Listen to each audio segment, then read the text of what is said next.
Dave Whip Cooley McCauley. To Sean and Melissa, Jamie and Janelle, Todd and Megan, and of course Carol, his beloved bride too. This little ditty is dedicated to the husband and father you loved and whose world revolved around you. Born in 1949, the son of Lloyd and Blanche and brother of Terry in the village of Markdale, a man whose strong, silent but caring, humorous, and talented soul, most others in comparison, paled. He was a tall drink of water, a long way from his ball spikes or skates to his heart, but a guy who loved to touch people right from the start. Whether on the blue line or the pitcher's mound, not a more dedicated, loyal, and liked teammate was ever to be found. Hum buddy shooter, hum whipper, hum buddy kid, hum big man, you were a competitor, a fighter, and a class act who had no end of admiring fans. With a talent for numbers and attention to detail, anything Dave did, he did with full commitment and achieved his goals with stellar results and without fail. He loved his vehicles and was well known for his 52 Ford. And as identifiable almost, albeit an almost hidden talent until his later years, he loved his guitar and strumming a chord. A natural people person who was there for others without fail, a storyteller whose messages always brought chuckles and smiles, he loved to regale. His music was a gift which many a person received, yet again an unassuming talent that Cooley was determined to achieve. His world evolved around his friends and family, Carol and his boys. The time spent on the diamond, the skating rink, the campsite, the fire, or in his garage jamming were his truest joys. A determined, conscientious, and caring gentle giant are just a few of his traits. His music, his sense of humor, his devotion to family and friends are what made him great. You lived life fully and touched many people along the way. Your song is not over, Dave Whip Cooley McCauley, for in our hearts your song will always play.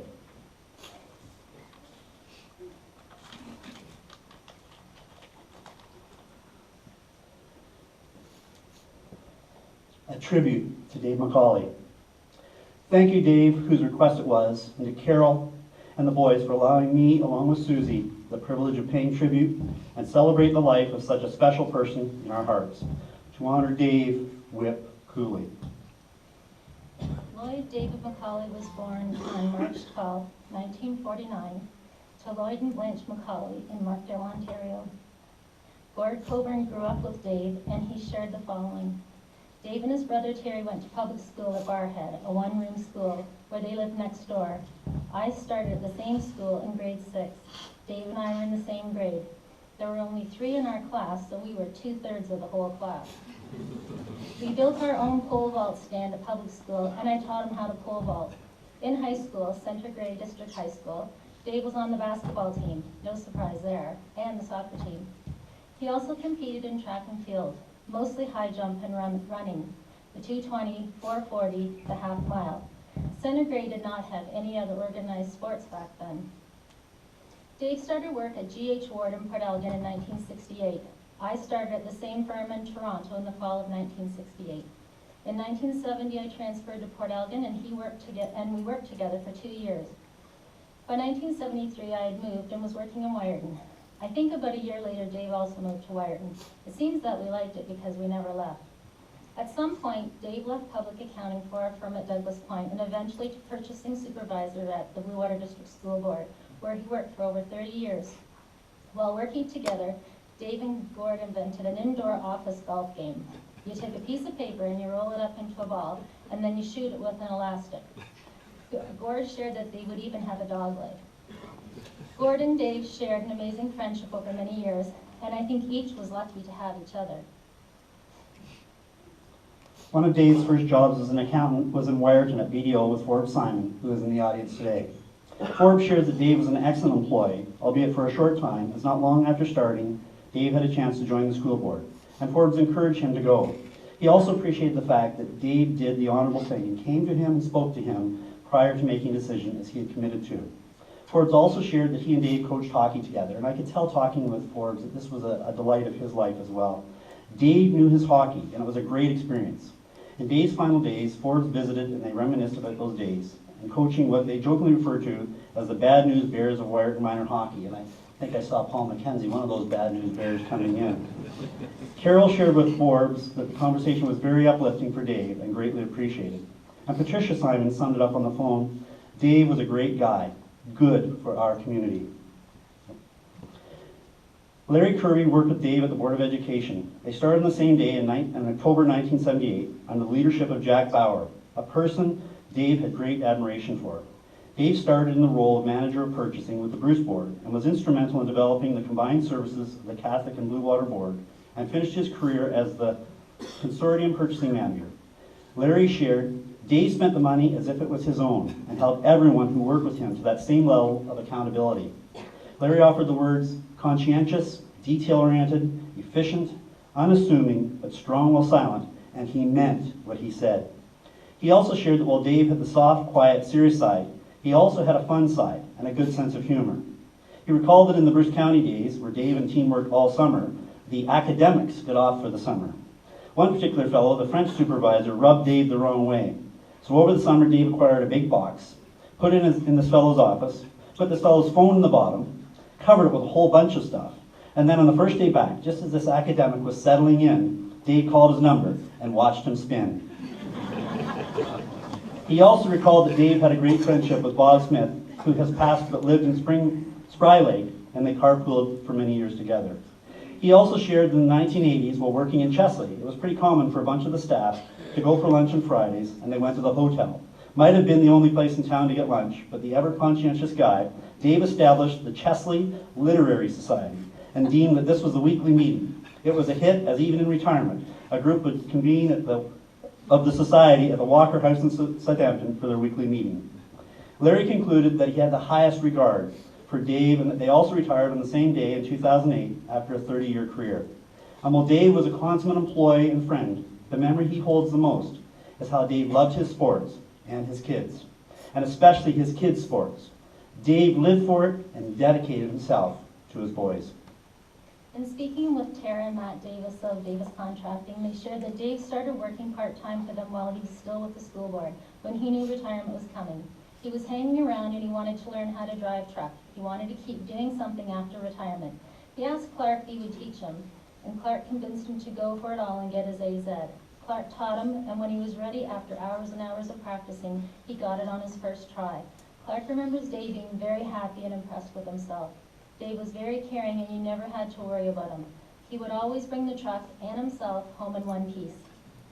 They always say opposites attract, and that's exactly what Clark and Dave were, complete opposites. But they were two peas in a pod and had the best working relationship. Dave was very safety conscious, always did his circle checks and wore his safety equipment. Dave would talk about the boys, and it would usually be about the sport they were in, where they were working, or how they were doing when they lived on the other side of the world. He was always one beer Dave and would go home after one in the garage. If you're wondering, like I was, how Dave and Carol met, it's a really good story. Dave and Gord Coburn were cruising the downtown of Wiarton together, and Carol was cruising also with Patty Hyatt in her red Ford Torino. The fellows ended up going for a drink at the Churchill Lounge in the Arlington Hotel. Carol and Patty were in there having a drink. Dave gave Carol some quarters to play music in the jukebox, and the rest, as they say, is history. Dave and Carol, his bride as he liked to call her, were married on May 13, 1978. And as Carol's sister Diane will tell you, they were made for each other. They lived in a little white house on Gould Street where Clark Hepburn now lives, and they eventually moved a few blocks over where Dave would eventually be elected as the mayor of Dawson Street.